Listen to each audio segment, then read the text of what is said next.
क्या हुआ जब कुतुब मीनार के बंद दरवाजे के अंदर नासा के वैज्ञानिकों को जो मिला उसे देखकर आपके पैरों तले भी जमीन खिसक जाएगी।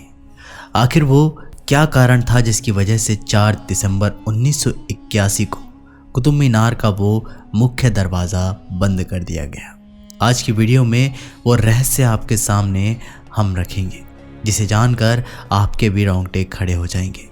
इस बहुत बड़े रहस्य के पीछे 45 लोगों की मौत छुपी हुई है। आखिर क्या है कुतुब मीनार के उस बंद दरवाजे का रहस्य? और जब सालों बाद नासा के एक वैज्ञानिक द्वारा इसे खोला गया, उसके ऊपर रिसर्च की गई, तो अंदर का नज़ारा होश उड़ा देने वाला था।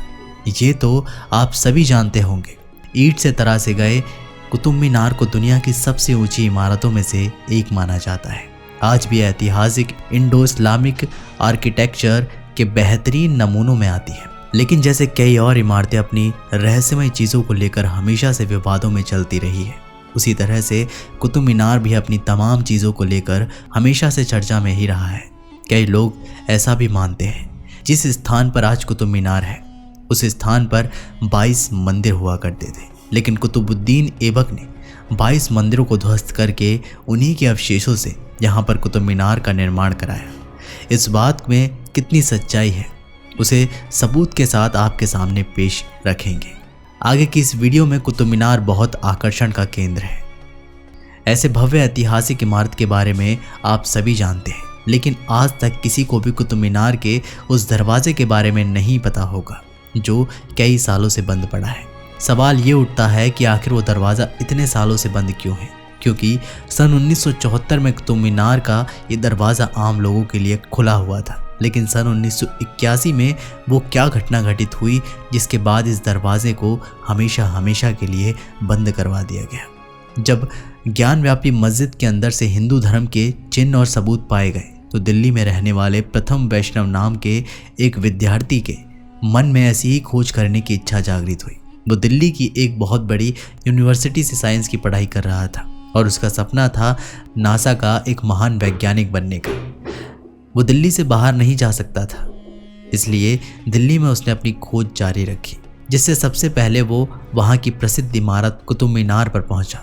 लेकिन उसे इस बात का अंदाज़ा नहीं था, मजाक मस्ती में उसे जिस खोज की शुरुआत करी थी आगे चलकर वह एक बहुत ही महत्वपूर्ण मुद्दा बनने वाली थी। जब प्रथम कुतुब मीनार के प्रवेश द्वार पर पहुंचा तो वहां से एक शिलालेख दिखाई दिया जिस पर साफ साफ लिखा गया था कि यहाँ पर 27 हिंदुओं और जैन मंदिरों का मलबा मौजूद था। तब उसके दिमाग में प्रश्न उठने लगा, तो क्या उन्हीं मलबे की सहायता से कुतुब मीनार का निर्माण किया गया है? जब वो कुतुब मीनार के पास पहुंचा तो हिंदू धर्म के देवी देवताओं की मूर्तियों और मंदिरों की वास्तुकला अभी भी आंगन के चारों ओर के खंभों और दीवारों पर स्पष्ट रूप से देखी जा रही थी। अगर कुतुब मीनार एक इस्लामिक इमारत है तो उसकी दीवारों और आंगन में चारों खंभे पर हिंदू धर्म के चिन्ह आखिर क्या कर रहे हैं? ये बात उसे बहुत संशय में डाल रही थी। तभी उसे सामने की ओर एक घोड़े की नाल के आकार का दरवाज़ा दिखाई दिया, लेकिन सवाल ये था कि वो दरवाज़ा बंद था। और जब उसने चारों ओर पता करा तो प्रथम को ये बात पता चली कि ये दरवाज़ा तो पिछले कई सालों से बंद है। जब उसने मन में कई तरह के प्रश्न उठने लगे कि कहीं ऐसा तो नहीं कि हिंदू धर्म के और भी ज़्यादा सबूत और चिन्ह कमरे के अंदर मौजूद हो, इसलिए इसके दरवाजे को सालों से बंद किया गया है। कुतुब मीनार में स्थित इस बंद दरवाजे को अलाई द्वार भी कहा जाता है। अलाई दरवाज़ा सफ़ेद संगमरमर के साथ लाल बलुआ पत्थर से बना हुआ है, जो कि कुतुब मीनार के सामने घोड़े की नाल के आकार का है, जो भारत में पहली बार बनाया गया था। इस पर तुर्की शैली से नक्काशी की गई है, जबकि खिड़कियों में संगमरमर की जाली है। लेकिन सवाल सिर्फ यही उठ रहा था कि आखिर ये दरवाज़ा बंद क्यों है। जब इसके बारे में प्रथम ने और ज़्यादा जानकारी निकालने चाहिए तो उसे एक बहुत बड़ा रहस्य पता चला। बात है सन 1981 की।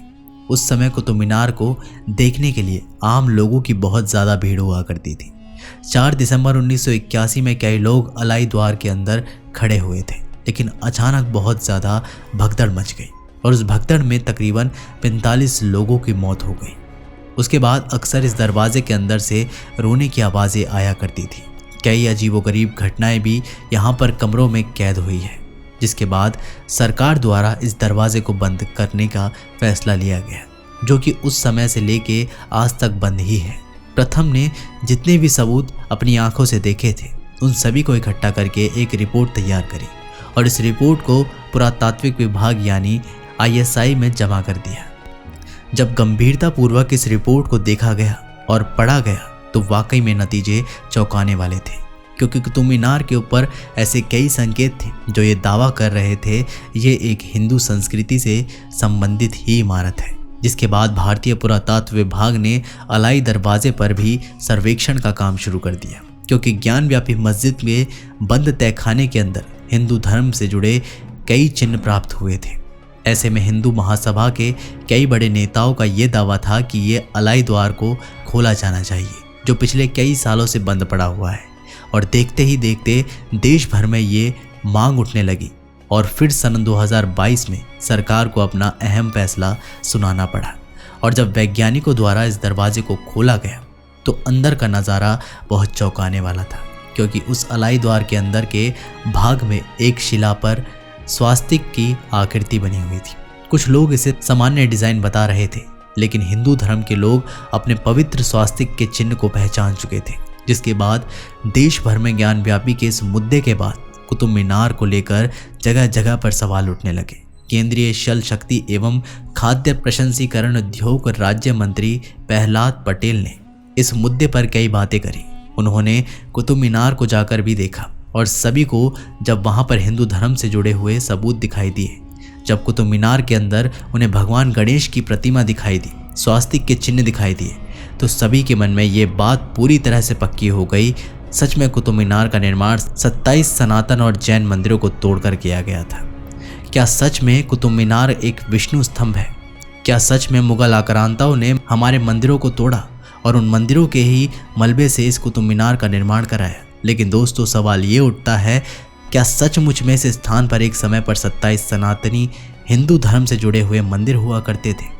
तो जब कुतुबुद्दीन ऐबक भारत आया था, उसे भारत के मंदिरों में हिंदू धर्म के प्रति आस्था देखकर बहुत ज़्यादा डर की भावना पैदा होने लगी। वो समझ चुका था अगर हिंदू मंदिर जाएगा तो उसका विश्वास भगवान के प्रति बढ़ता जाएगा और उसे मुगल आक्रांताओं का सामना करने की ताकत मिलती रहेगी। तो उसने भारत के एक एक मंदिर को ध्वस्त करना शुरू कर दिया। जब वो दिल्ली के इस स्थान पर पहुंचा जहां पर 27 सनातनी और हिंदू धर्म के मंदिर एक साथ एक ही दिशा में बने हुए थे और वहां पर रोजाना हिंदू धर्म के ढेर सारे लोग पूजा अर्चना करने आते थे। बौद्ध धर्म के भी कई लोग यहाँ पर दीक्षा प्राप्त करने के लिए आते थे और यहीं से उन्होंने ज्ञान की प्राप्ति हो रही थी। तो एक दिन कुतुबुद्दीन ऐबक ने अपनी पूरी सेना की टुकड़ी भेजकर यहाँ के सारे 27 मंदिरों को ध्वस्त कर दिया। इन मंदिरों के ऊपर बेहतरीन नक्काशी की गई और वास्तुकला के भी ये सर्वश्रेष्ठ उदाहरण थे। यहाँ पर जितने भी मंदिर को तोड़ा गया उनका ढेर सारा मलबा यहाँ पर जमा हो गया। तभी कुतुबुद्दीन ऐबक ने उसी मलबे के माध्यम से यहाँ पर एक विशाल मीनार का निर्माण किया, जिसे आज कुतुब मीनार के नाम से जाना जाता है। लेकिन दोस्तों, कहते हैं ना, सच को कितना भी दबाया जाए वो तेज रफ्तार के साथ पुनः सामने आ ही जाता है। जब दीवारों पर हमें भगवान गणेश की प्रतिमा दिखाई दी, जब दीवारों के ऊपर हमें स्वास्तिक के चिन्ह दिखाई देंगे, तो कोई भी हिंदू चुप नहीं बैठेगा। आज कुतुब मीनार का यही मामला न्यायालय में है और हम यही आशा करते हैं कि सच्चाई सबके सामने आएगी और बहुत जल्द हिंदू धर्म की जीत होगी। दोस्तों, सिर्फ कुतुब मीनार ही एक ऐसी जगह नहीं है जिसका निर्माण मंदिरों को तोड़कर किया गया है। देश के अलग अलग भागों में हमें ऐसी कई मस्जिदें मिलेंगी जिनका निर्माण हिंदू मंदिरों को तोड़कर किया गया है, जिनमें एक अन्य और है विजय मंडल मस्जिद या यूं कहे विजय मंदिर। ये विदिशा की पहचान है जो मध्य प्रदेश में स्थित है। विजय मंदिर की गणना देश के विशालतम मंदिर परिसरों में होती है। माना जाता है मुगल आक्रांताओं ने इस मंदिर के अंदर तोड़फोड़ और लूटपाट करी और 27वीं शताब्दी में औरंगजेब ने इस मंदिर को तोड़ के उसके ऊपर पत्थरों से यहाँ पर मीनारें बनाई और मंदिर को मस्जिद का रूप दे दिया गया। आपका इस बारे में क्या कहना है, नीचे कमेंट बॉक्स में ज़रूर बताइएगा। दोस्तों, मिलते हैं आप लोगों से एक नई वीडियो के माध्यम से। तब तक के लिए अपना ख्याल रखिएगा। बहुत बहुत धन्यवाद।